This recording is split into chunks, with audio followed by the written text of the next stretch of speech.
Good afternoon বন্ধুরা, কেমন আছো সবাই? আশা করি সবাই খুব ভালো আছো। দুষ্টু মিষ্টি আরাধ্যার আরেকটি ভ্লগে তোমাদের সকলকে স্বাগত জানাই। দূরের বন্ধু, কাছের বন্ধু, সবার জন্য রইল অন্তর থেকে অনেক অনেক ভালোবাসা। আর এখন আমরা দাঁড়িয়ে আছি নিউ মাল জাংশনে। এখন বাজে বিকেল 5:30। আমাদের ট্রেনের টাইম কিন্তু 5:30তেই ছিল, কিন্তু 5:30টায় ট্রেনটা এলো না, লেট করলো। প্রত্যেকবারই লেট করে আধা ঘন্টা 1 ঘন্টা করে, এবার আধা ঘন্টা লেট। আর এই ভিডিওটা কিন্তু কিছুদিন আগে করা, কারণ আমি এখন কলকাতায় কিন্তু চলে এসেছি।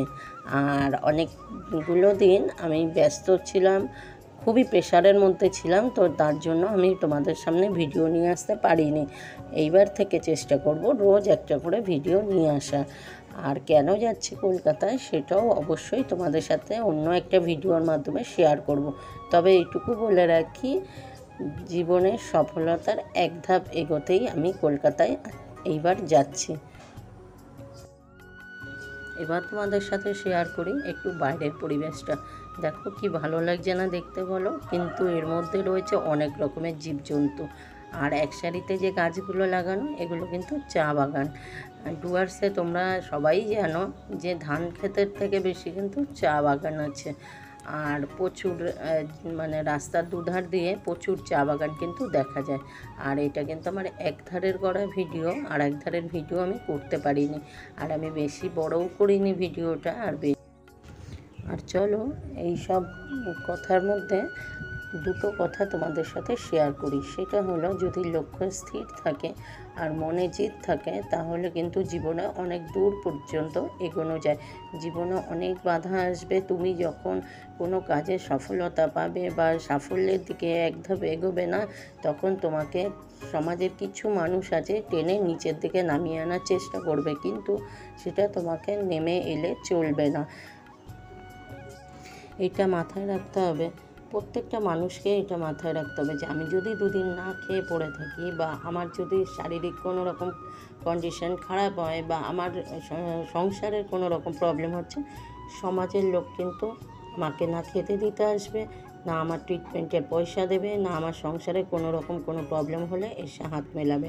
আমার প্রবলেমটা আমাকেই ফেস করতে হবে। সুতরাং সমাজের লোকেরা কি বললো সেটা কানে নিলে চলবে না। বিশেষ করে মেয়েদের ক্ষেত্রে বলছি। আমারও জীবনে প্রচুর ঝড়ঝাপটে এসেছে, আমি সেটা তোমাদের সাথে একটা একটা করে ভিডিওর মাধ্যমে শেয়ার করব। আর কি করে আমি এত দূর পৌঁছলাম সেটাও তোমাদের সাথে আমি কিন্তু আস্তে আস্তে শেয়ার করব। আর জানি না এই ওয়াইটি থেকে আমি কি পাবো, কত দূর এগোতে পারবো, বা আমি ওয়াইটিকে কতটা কি দিতে পারবো, কিন্তু তার চেয়েও অনেক বেশি জিনিস কিন্তু আমি পেয়ে গেছি। সেটা হলো অনেক অনেক অনেক মানুষের ভালোবাসা, কাছে টেনে নেওয়া। আর একটা মানুষকে তো নিশ্চয়ই সবাই ভালোবাসে না, বলো? কিছু লোক ঘৃণা করে, কিছু লোক ভালোবাসে। তো ঘৃণা করার লোকের থেকে কিন্তু আমাকে ভালোবাসার লোকের পরিমাণ অনেক বেশি। আর তার থেকেও বড় কথা হলো যে যারা ঘৃণা করছে করুক, বাদ দাও, গায়ে মাখবে না। সবাইকে বললাম, যারা ভালোবাসছে তাদের সাথে একসাথে পথ চলো, ঠিক আছে? একটা মানুষকে যদি 10% লোক ঘৃণা করে, 90% লোক কিন্তু অবশ্যই ভালোবাসে। যে ভালোবাসাটা আমি পেয়েছি, আর কি চাই বলো? এর থেকে বড় কিছু হয়? এত লোক ভালোবাসে, এটাই তো সব থেকে বড়। সবার উদ্দেশ্যে একটাই কথা বলবো, সবাই সবার পাশে থাকো, সবাই সবাইকে ভালো রাখো, ভালোভাবে চলো, একসাথে হাতে হাত মিলিয়ে চলো, আমরা চলি।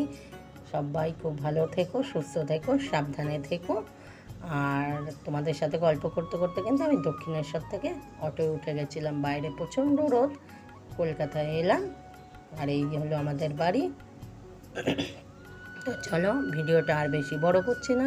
সবাই খুব ভালো থেকো, সুস্থ থেকো, সাবধানে থেকো।